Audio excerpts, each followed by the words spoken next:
En este momento estamos informando sobre un crimen ocurrido en México relacionado con Nicolás Maduro. Las autoridades están desviando los detalles de este incidente que ha conmocionado la región. Me llamo Patricia Mendoza y hace 3 semanas hice algo que cambió mi vida para siempre. Antes de que me juzguen, necesito que escuchen mi historia completa, porque lo que hice lo haría 1000 veces más.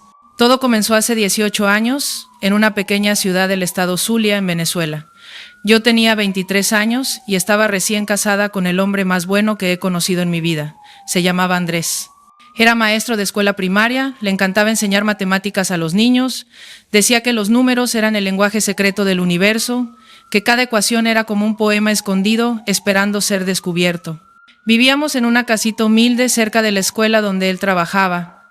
Tenía paredes de bloques sin pintar y un techo de zinc que sonaba como orquesta cuando llovía. No teníamos mucho, pero teníamos todo. Yo estaba embarazada de nuestra primera hija, le íbamos a poner Valentina, como mi abuela. Andrés le hablaba a mi panza todas las noches. Le contaba cuentos inventados sobre princesas que resolvían problemas matemáticos para salvar reinos. Decía que nuestra hija iba a ser brillante como su mamá y terca como su papá. Éramos felices. Esa felicidad que no necesita dinero ni lujos, solo necesita amor y tranquilidad. Esa felicidad que uno no aprecia hasta que la pierde. Pero Venezuela estaba cambiando. El gobierno se volvía cada vez más autoritario, empezaron a perseguir a cualquiera que pensara diferente.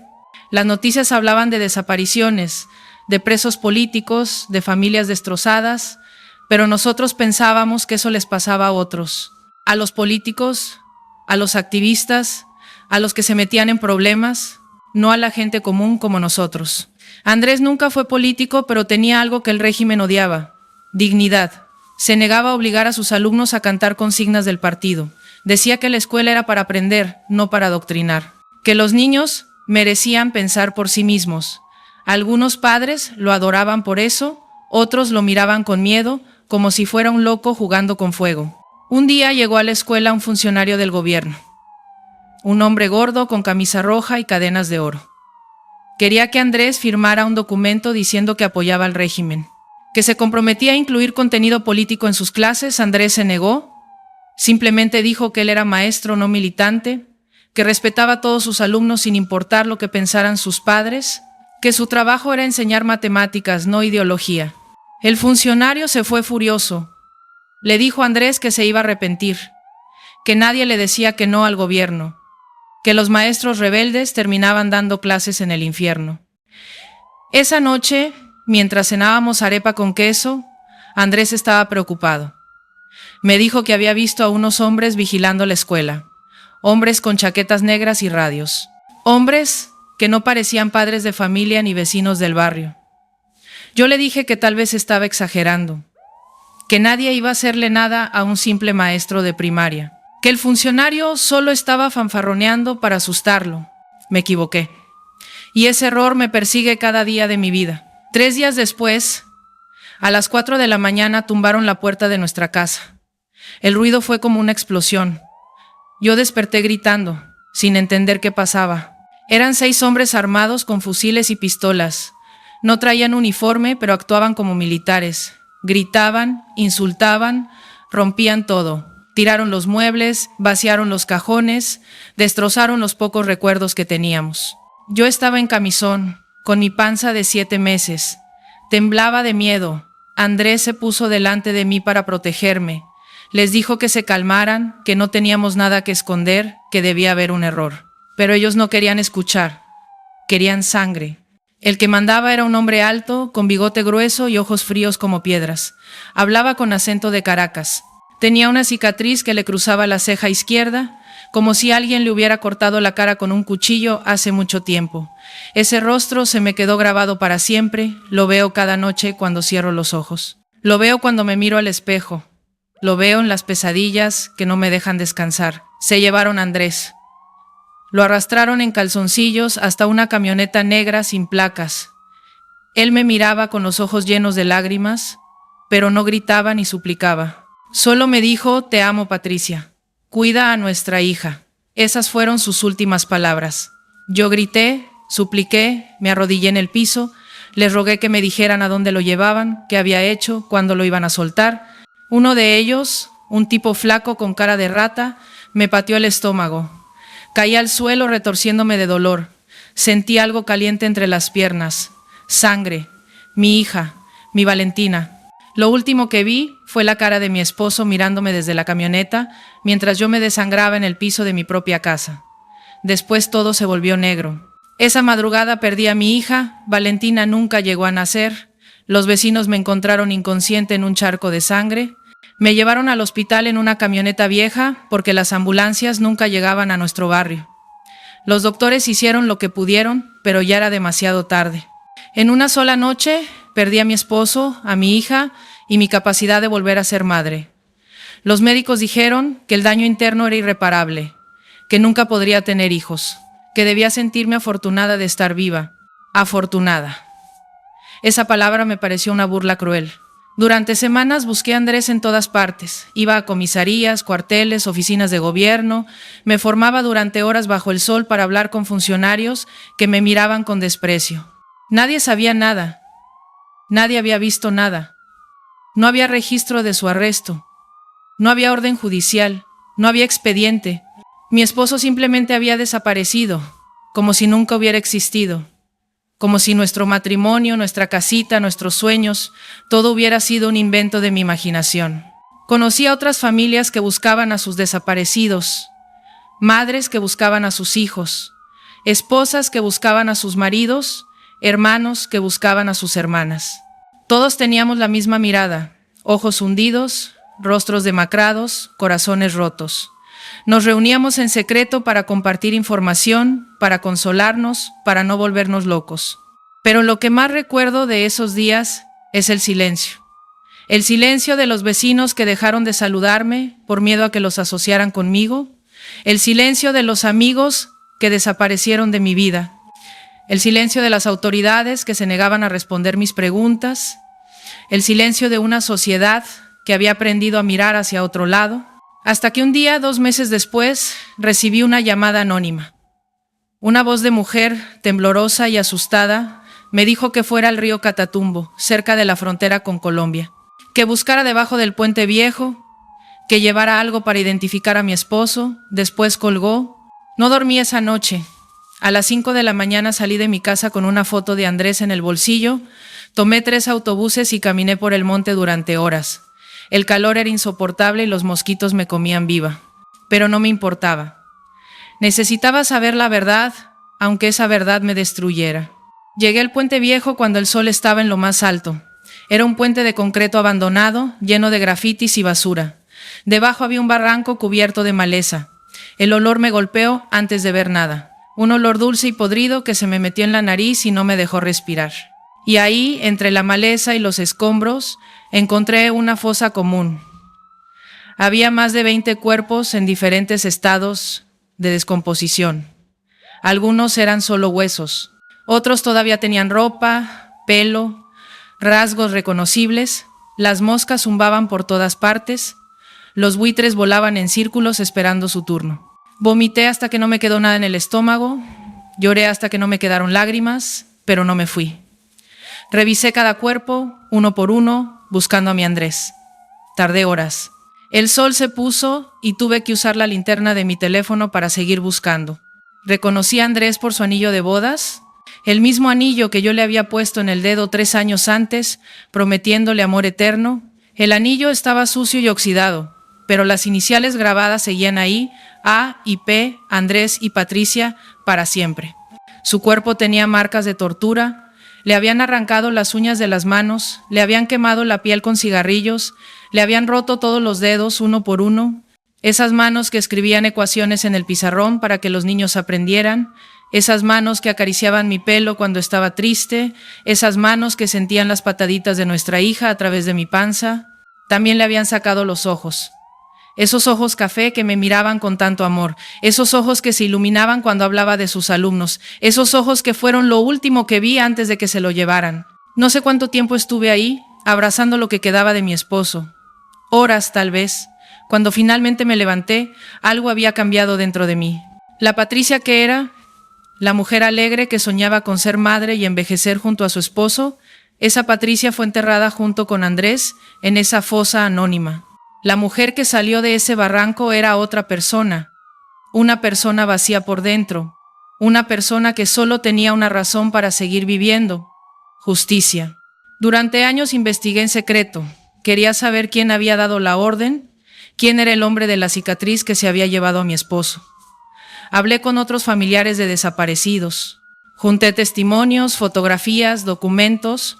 Armé un archivo completo en una carpeta que escondía debajo de una tabla suelta en el piso de mi cuarto. Conseguí información de fuentes que no puedo revelar, gente dentro del gobierno que todavía tenía conciencia, militares arrepentidos que no podían dormir con el peso de sus crímenes, periodistas valientes que arriesgaban su vida por la verdad. El hombre de la cicatriz se llamaba General Héctor Ramírez Soto.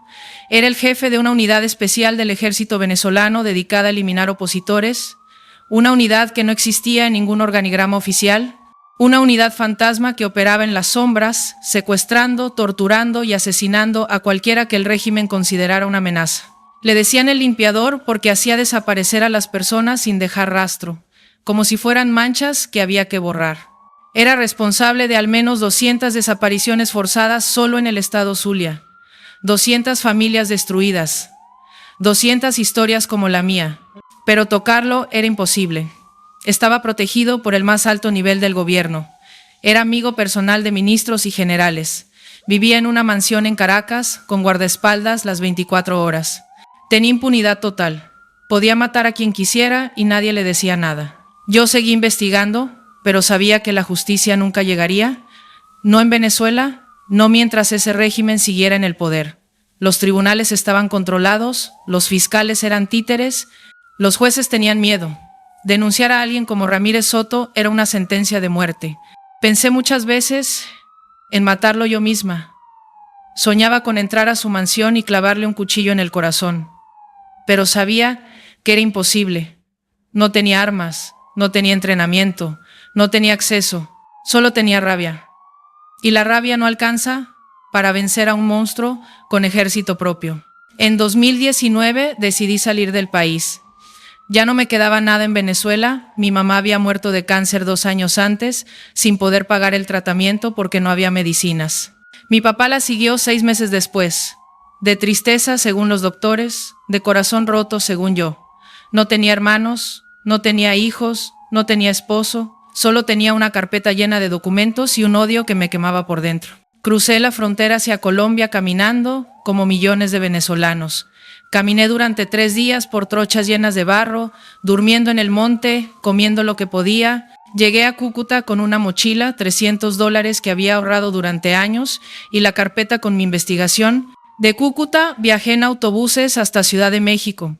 Tardé 3 semanas en llegar. Crucé Colombia, Panamá, Costa Rica, Nicaragua, Honduras, Guatemala.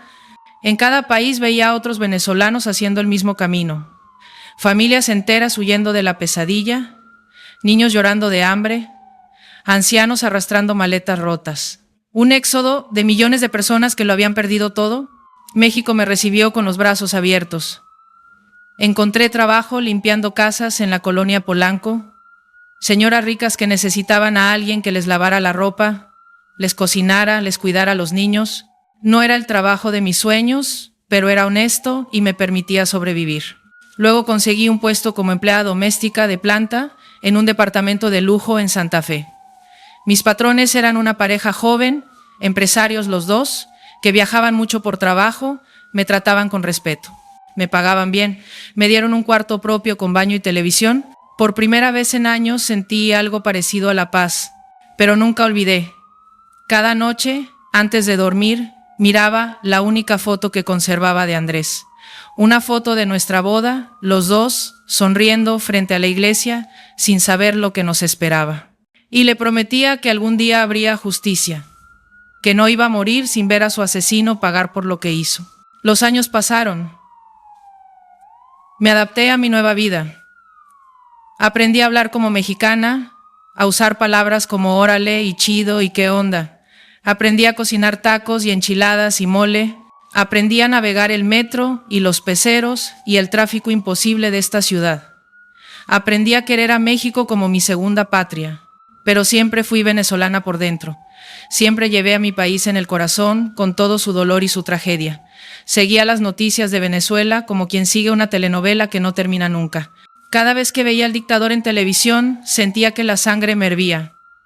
Cada vez que escuchaba de una nueva masacre o una nueva desaparición, lloraba como si fuera la primera vez.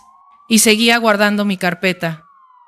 La había digitalizado y guardado en la nube, por si acaso. Pero también tenía los documentos originales, escondidos en una caja debajo de mi cama. Mi tesoro secreto. Mi recordatorio de que la historia no había terminado. Cuando cayó Maduro, vi las noticias sin poder creerlo. Era un domingo por la mañana. Yo estaba preparando el desayuno cuando escuché los gritos en la calle. Salí al balcón y vi a venezolanos abrazándose, llorando, ondeando banderas.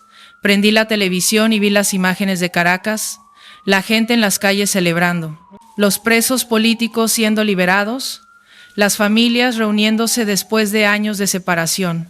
Lloré durante horas. Lloré por Venezuela, por Andrés, por Valentina, por mi mamá, por mi papá, por todos los que no vivieron para ver ese día. Lloré de alegría y de tristeza al mismo tiempo. Lloré hasta quedarme vacía. Pero también supe que muchos culpables iban a escapar. Los más inteligentes, los más conectados, los que tenían dinero escondido en el extranjero, los que habían robado millones mientras el pueblo se moría de hambre. Los que habían torturado y asesinado sin consecuencias, iban a huir como ratas a otros países y vivir tranquilos con sus fortunas manchadas de sangre. Empecé a seguir las noticias de los funcionarios que escapaban.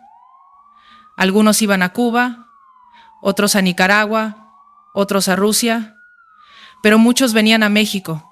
Este país siempre había sido generoso con los refugiados, sin distinguir entre víctimas y verdugos.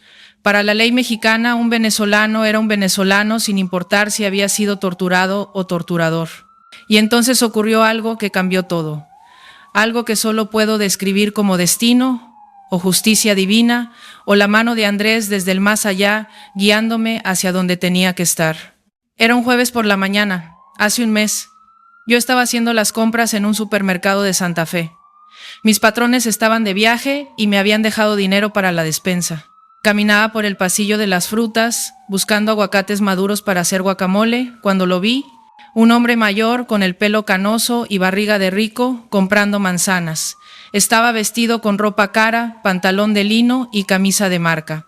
Tenía un reloj dorado que brillaba bajo las luces del supermercado. Parecía un jubilado cualquiera, un abuelo bonachón haciendo sus compras. Pero yo reconocí esa cicatriz. La cicatriz que le cruzaba la ceja izquierda.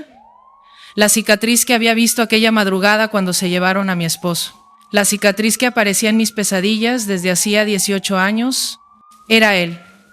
El general Héctor Ramírez Soto, el limpiador, el hombre que había destruido mi vida. Se me cayeron las bolsas de las manos, los aguacates rodaron por el piso, el corazón me latía tan fuerte que pensé que me iba a desmayar, las piernas me temblaban, la vista se me nubló, tuve que apoyarme en el estante de las frutas para no caerme. Él ni siquiera me miró. Para él yo era invisible, una empleada doméstica más. Una persona sin importancia, una de las miles de personas anónimas que pasaban por su lado cada día sin que él les prestara la menor atención. No sabe quién soy, pensé. No reconoce mi cara. No recuerda aquella madrugada en Zulia. Para él, Andrés fue solo uno más de los 200 que hizo desaparecer. Un número en una lista. Una mancha que borró y olvidó, pero yo no lo olvidé. Yo nunca olvidé. Lo seguí a distancia hasta el estacionamiento. Lo vi subir a una camioneta de lujo, una de esas que cuestan más de lo que yo ganaría en 10 años. Anoté el número de las placas, mis manos temblaban tanto que apenas podía escribir. Después me senté en una banca del estacionamiento y lloré. Lloré de rabia, de impotencia, de emoción. No podía creer lo que había visto. Después de 18 años, después de miles de kilómetros, después de haber perdido toda esperanza, el destino me había puesto frente a frente con el asesino de mi esposo. Esa noche no dormí. Me la pasé investigando en internet. Con el número de placas encontré la dirección. Vivía en un departamento en la torre más exclusiva de Santa Fe, a solo 15 minutos caminando de donde yo trabajaba. Había llegado a México hacía 3 semanas, justo cuando empezó la caída del régimen. Encontré noticias sobre él, reportajes que lo mencionaban como uno de los responsables de crímenes de lesa humanidad, organizaciones de derechos humanos que pedían su captura, testimonios de sobrevivientes que describían sus torturas, fotos de él con Maduro, sonriendo en eventos oficiales, con su uniforme lleno de medallas, pero también descubrí que no había orden de arresto internacional contra él. Interpol no lo buscaba. México no tenía tratado de extradición con el nuevo gobierno venezolano. Legalmente, era un ciudadano libre. Podía caminar por las calles de Santa Fe comprando manzanas, mientras las familias de sus víctimas seguíamos esperando una justicia que nunca llegaría. Durante días lo observé, me volví su sombra, aprendí sus rutinas con la paciencia de un cazador. Salía a caminar todas las mañanas a las 7, siempre por la misma ruta. Compraba el periódico en el mismo puesto, siempre el mismo periódico, siempre las mismas monedas. Tomaba café en la misma cafetería, siempre en la misma mesa, siempre el mismo café americano con 2 de azúcar. Regresaba a su departamento a las 9 y no salía hasta el día siguiente. Vivía solo, sin esposa, sin hijos, sin guardaespaldas, sin nadie que lo protegiera. Probablemente pensaba que nadie lo reconocería tan lejos de Venezuela, que podría empezar una nueva vida como un jubilado respetable, que sus crímenes quedarían enterrados junto con sus víctimas. Vivía como si no tuviera nada de qué arrepentirse, como si las 200 personas que había torturado y asesinado no existieran, como si Andrés no hubiera existido, como si Valentina no hubiera existido, como si mi vida destruida no importara. Y fue entonces cuando tomé la decisión más difícil de mi vida, la decisión que me trajo hasta aquí, frente a esta cámara, contando mi historia. No voy a decirles exactamente qué hice ni cómo lo hice. Eso es algo que me llevaré a la tumba. Los detalles no importan, lo que importa es el porqué. Lo hice por Andrés, por el hombre bueno que solo quería enseñar matemáticas a los niños, por el esposo que me hablaba de nuestro futuro mientras acariciaba mi panza, por el amor de mi vida que murió torturado en un sótano, solo y asustado, preguntándose si yo estaba bien. Lo hice por Valentina, por la hija que nunca pudo nacer, por los cuentos que nunca le contamos, por las risas que nunca escuchamos, por los cumpleaños que nunca celebramos, por la mujer que hubiera sido si le hubieran permitido vivir. Lo hice por las 200 familias que, como yo, perdieron a alguien amado a manos de ese monstruo. Familias que nunca recibieron justicia, que nunca pudieron enterrar a sus muertos con dignidad, que siguen buscando respuestas que nadie les da. Lo hice por todos los venezolanos que tuvieron que huir de su país, por los que murieron cruzando la selva del Darién, por los que se ahogaron en el mar tratando de llegar a otras costas, por los niños que crecieron sin patria, por los ancianos que murieron lejos de su tierra. Lo hice porque la justicia de los hombres es lenta, corrupta e imperfecta, porque los poderosos siempre encuentran la manera de escapar, porque los que tienen dinero compran jueces y los que tienen conexiones compran impunidad, porque en este mundo los monstruos duermen tranquilos mientras sus víctimas lloran en silencio. Lo hice porque alguien tenía que hacerlo, y nadie más lo iba a hacer. El día que lo encontraron en su departamento, yo ya estaba preparada. Sabía que tarde o temprano llegarían a mí. No intenté huir ni esconderme. No destruí evidencias ni inventé coartadas. Simplemente seguí con mi vida, esperando. Cuando la policía tocó mi puerta, 3 días después, abrí con calma. Eran 4 oficiales, 2 hombres y 2 mujeres, con chalecos antibalas y caras serias. Me preguntaron si podían hacerme unas preguntas, les dije que pasaran. Les ofrecí café, aceptaron. Mientras servía las tazas, uno de ellos me preguntó si conocía al general Héctor Ramírez Soto. Le dije que sí, me preguntó cómo lo conocía, le conté toda la historia, la madrugada en Zulia, la desaparición de Andrés, la fosa común, 18 años de espera. Me miraban sin poder creerlo. Una mujer de 51 años, empleada doméstica, con delantal de cocina y tazas de café, confesando haber ejecutado a un exgeneral venezolano.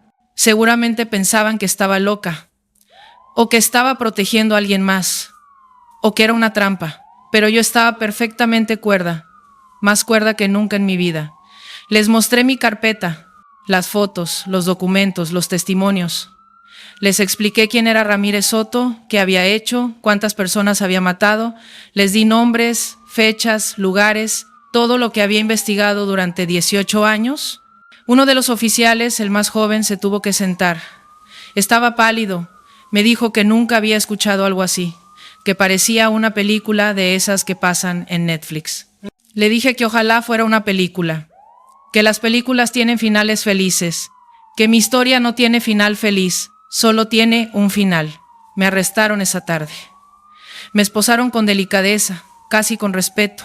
La oficial que me puso las esposas me miró a los ojos y me dijo, en voz baja para que los otros no escucharan: yo soy hija de salvadoreños que huyeron de la guerra. Entiendo. No dijo más, pero esas palabras significaron mucho para mí. En la patrulla, camino a la delegación, pasamos por la torre donde vivía Ramírez Soto. Vi las cintas amarillas de la policía, las camionetas de los noticieros, los curiosos tomando fotos con sus teléfonos. Mi historia ya estaba en las noticias. Mi historia ya no era solo mía. Sé que voy a pasar el resto de mi vida en prisión. Sé que mucha gente me va a juzgar, me va a llamar asesina, criminal, monstruo. Me van a decir que debí esperar a la justicia, que debí confiar en las instituciones, que la venganza no resuelve nada, y tienen derecho a hacerlo.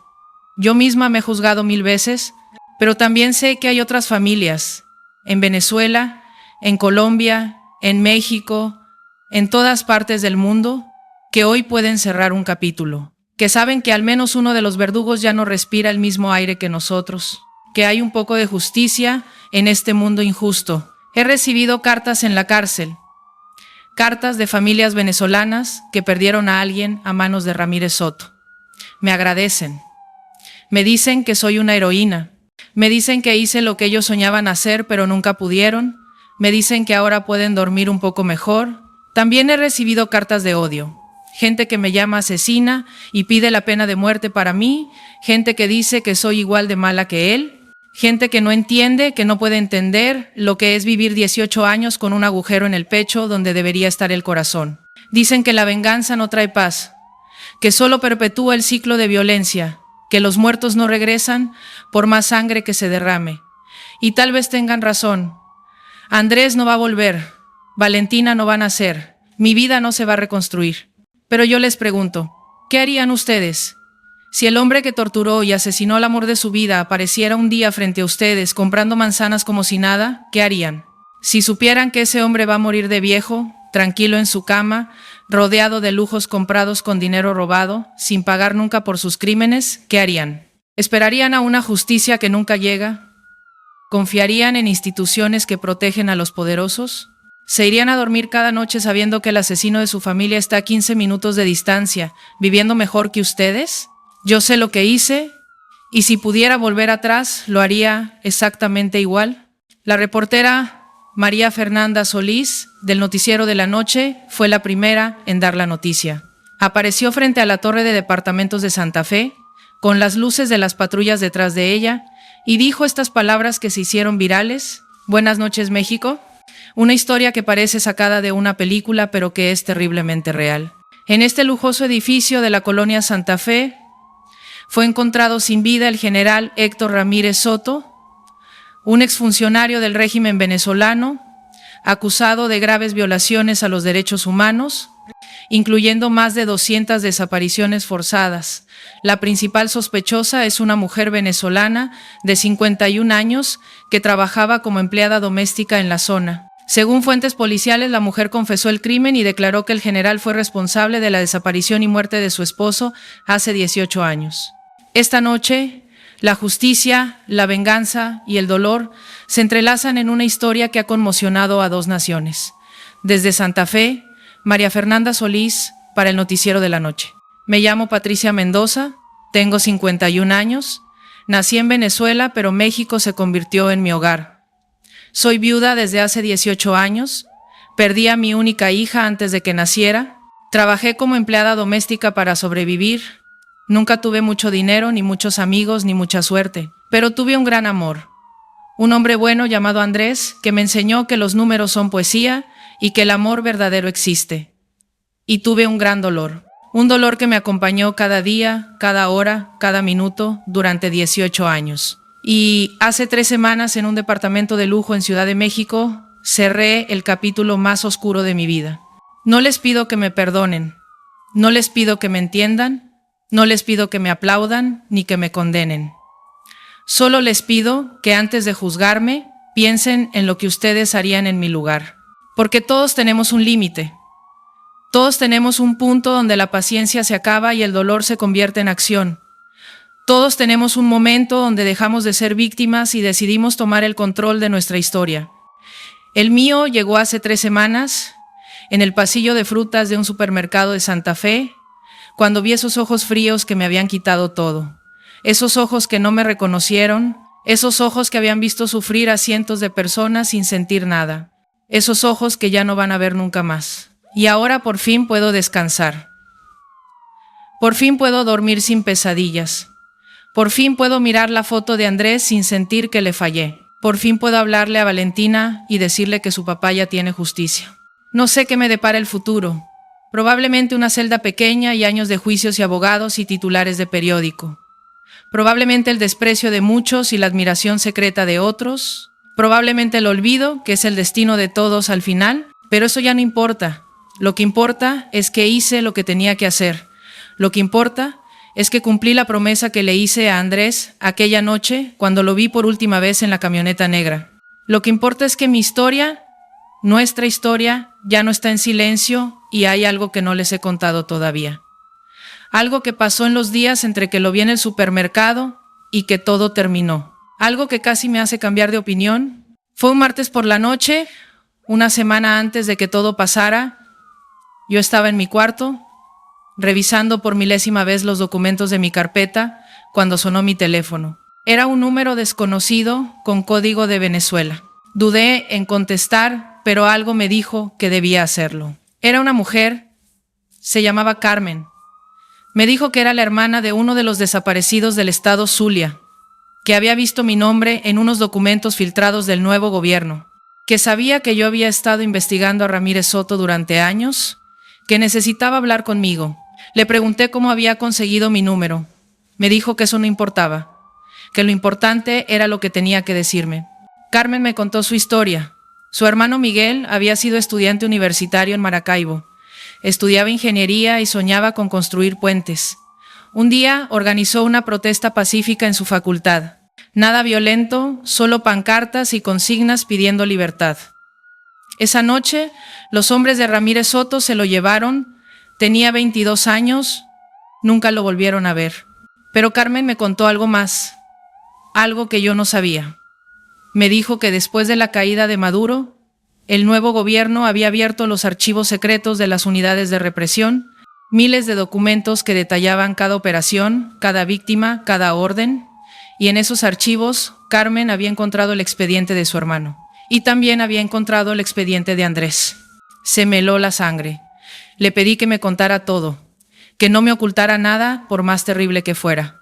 Carmen me dijo que en el expediente de Andrés había una transcripción de su interrogatorio.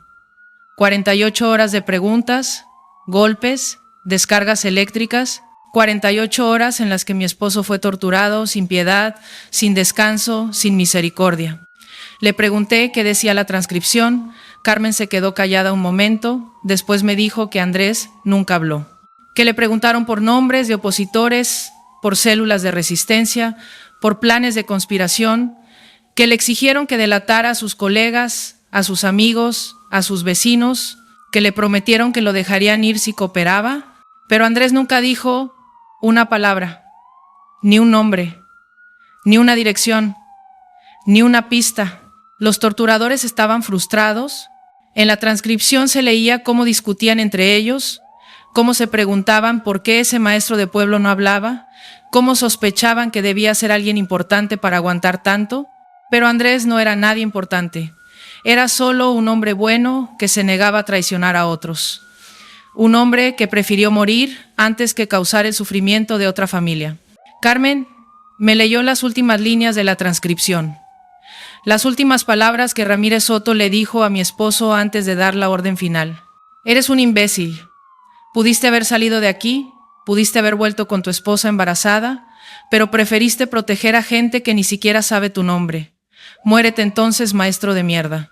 Muérete sabiendo que tu esposa va a sufrir el resto de su vida preguntándose qué te pasó. Después de eso, según el documento, Ramírez Soto sacó su pistola y le disparó a mi esposo en la cabeza, personalmente, mirándolo a los ojos.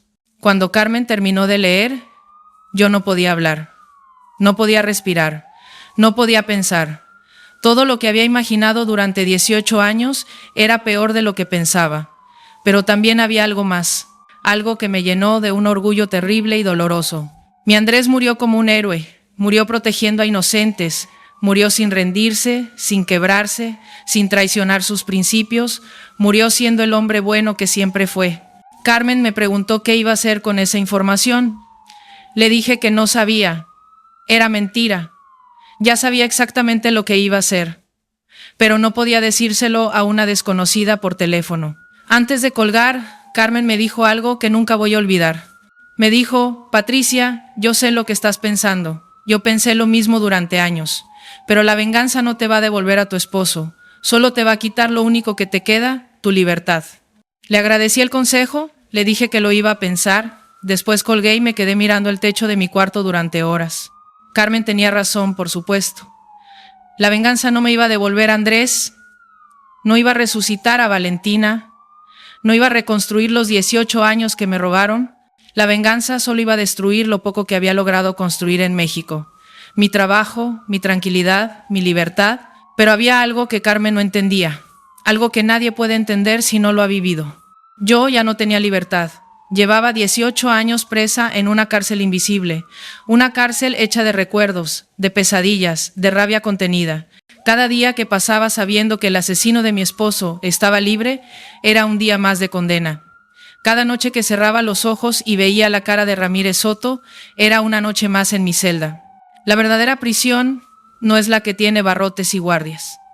La verdadera prisión es la que llevas dentro. Y yo quería ser libre. Por primera vez en 18 años quería ser verdaderamente libre. Los días siguientes fueron los más difíciles de mi vida. Tuve que actuar normal mientras por dentro me consumía el fuego. Tuve que preparar desayunos y limpiar pisos y contestar llamadas mientras planeaba cada detalle. Tuve que sonreír y decir buenos días y con permiso, mientras en mi mente repasaba una y otra vez lo que iba a hacer. Hubo momentos en que dudé, momentos en que pensé en llamar a la policía, en denunciarlo ante organizaciones de derechos humanos, en buscar una solución legal, pero sabía que nada de eso iba a funcionar. Ramírez Soto tenía abogados caros, contactos en todas partes, dinero para comprar lo que necesitara. Si yo lo denunciaba, él desaparecería antes de que cualquier autoridad pudiera actuar. Se iría a otro país, cambiaría de identidad, seguiría viviendo como rey mientras yo me quedaba con las manos vacías. No, tenía que ser yo, tenía que ser ahora, tenía que ser definitivo. La noche antes no pude dormir, me quedé sentada en la oscuridad, hablando con Andrés como si pudiera escucharme. Le pedí perdón por haber tardado tanto, le pedí fuerzas para hacer lo que tenía que hacer. Le pedí que me esperara, donde quiera que estuviera, porque pronto íbamos a volver a estar juntos. También hablé con Valentina. Le conté cómo hubiera sido su vida si hubiera nacido. Le dije que la amaba, aunque nunca pude tenerla en mis brazos. Le prometí que su papá ya no estaría solo, que pronto tendría justicia, que su memoria no sería olvidada. Cuando amaneció, me sentí extrañamente tranquila, como si todo el miedo y la duda se hubieran evaporado durante la noche. Sabía exactamente lo que tenía que hacer, sabía exactamente cómo hacerlo y sabía exactamente cuáles serían las consecuencias. Me bañé con agua fría para despertarme bien. Me vestí con ropa sencilla, como cualquier día. Desayuné un café con pan, aunque no tenía hambre. Limpié mi cuarto y dejé todo ordenado. Escribí una carta para mis patrones, agradeciéndoles todo lo que habían hecho por mí, pidiéndoles perdón por las molestias que les iba a causar. Después salí a la calle y caminé hacia la torre donde vivía Ramírez Soto. Era una mañana normal de Ciudad de México. El tráfico, el ruido, la gente corriendo hacia sus trabajos. Nadie me miraba, nadie sospechaba nada. Era solo una mujer de mediana edad caminando por la banqueta, como miles de otras mujeres en esa ciudad. Pero por dentro, yo era un volcán a punto de estallar. 18 años de dolor, de rabia, de espera, todo concentrado en ese momento. Podía sentir el corazón latiéndome en las sienes. Podía sentir las manos temblándome dentro de los bolsillos. Podía sentir la sangre corriendo por mis venas como lava ardiente. Llegué a la torre y esperé. Sabía que él salía a las 7 en punto, como todos los días. Me escondí detrás de una jardinera grande, donde podía ver la entrada sin ser vista. Y esperé. A las 7:03 lo vi salir. Iba vestido con pants y tenis como si fuera a hacer ejercicio. Tenía un periódico bajo el brazo y un teléfono en la mano. Caminaba despacio, sin prisa, como alguien que no tiene nada que temer. Lo seguí a distancia durante media cuadra. Él entró a la cafetería donde siempre tomaba su café. Yo entré detrás de él. Me senté en una mesa cerca de la puerta, donde podía observarlo sin llamar la atención. Pedí un café que no pensaba tomarme. Lo miré mientras hacía su pedido. Mientras bromeaba con la mesera, mientras revisaba su teléfono y sonreía ante algo que leía, parecía un abuelo cualquiera, un hombre normal disfrutando de su jubilación. Nadie que lo viera imaginaría lo que había hecho. Nadie sospecharía que esas manos que sostenían la taza de café habían torturado a cientos de personas. Sentí que la rabia me subía por la garganta como bilis. Tuve que morderme el labio para no gritar. Tuve que clavarme las uñas en las palmas para no levantarme y atacarlo ahí mismo, frente a todos. Pero me contuve. No era el momento, no era el lugar. Tenía que ser paciente, tenía que ser inteligente, tenía que esperar. Lo seguí cuando salió de la cafetería, lo seguí cuando compró su periódico, lo seguí cuando regresó a su torre, y cuando entró al edificio, yo entré detrás de él. El guardia de seguridad me detuvo. Me preguntó a quién visitaba. Le dije que venía a ver al señor del piso 12, que era amiga de su sobrina de Venezuela. El guardia me miró con desconfianza, pero Ramírez Soto ya estaba en el elevador y no podía confirmar mi historia. Me dijo que esperara mientras llamaba al departamento. Fue entonces cuando Ramírez Soto cometió su último error. Desde el elevador, sin siquiera mirarme bien, le gritó al guardia que me dejara pasar, que sí, que era conocida, que no había problema. Probablemente pensó que era alguna compatriota que necesitaba ayuda o alguien que le traía noticias de Venezuela. El guardia me dejó pasar. Subí en el siguiente elevador. Mis piernas temblaban tanto que apenas podía mantenerme de pie. El corazón me latía en los oídos como un tambor de guerra. Cuando llegué al piso 12, él ya había abierto la puerta de su departamento. Me esperaba con una sonrisa falsa, esa sonrisa de político que seguramente había practicado miles de veces. «Pase, pase», me dijo. «¿Usted es amiga de cuál de mis sobrinas?» Lo miré a los ojos. Esos ojos fríos que había visto en mis pesadillas durante 18 años. Esos ojos que habían sido lo último que mi esposo vio antes de morir. «No soy amiga de ninguna de sus sobrinas», le dije. «Soy la esposa de Andrés Mendoza, el maestro de Zulia. ¿Se acuerda de él?» La sonrisa se le borró de la cara. Vi cómo el color le desaparecía de las mejillas. Vi cómo los ojos se le abrían de sorpresa, de miedo, de reconocimiento. «Usted lo mató», le dije. «Usted lo torturó durante 48 horas y después le disparó en la cabeza. Usted me quitó a mi esposo y a mi hija. Usted destruyó mi vida». Él retrocedió un paso, trató de cerrar la puerta, pero yo fui más rápida. Entré al departamento y cerré detrás de mí. Lo que pasó después es algo que me llevaré a la tumba. Los detalles no importan. Lo que importa es que por primera vez en 18 años, el general Héctor Ramírez Soto, el limpiador, el hombre que había aterrorizado a miles de familias venezolanas, sintió miedo. Y por primera vez en 18 años, yo sentí paz.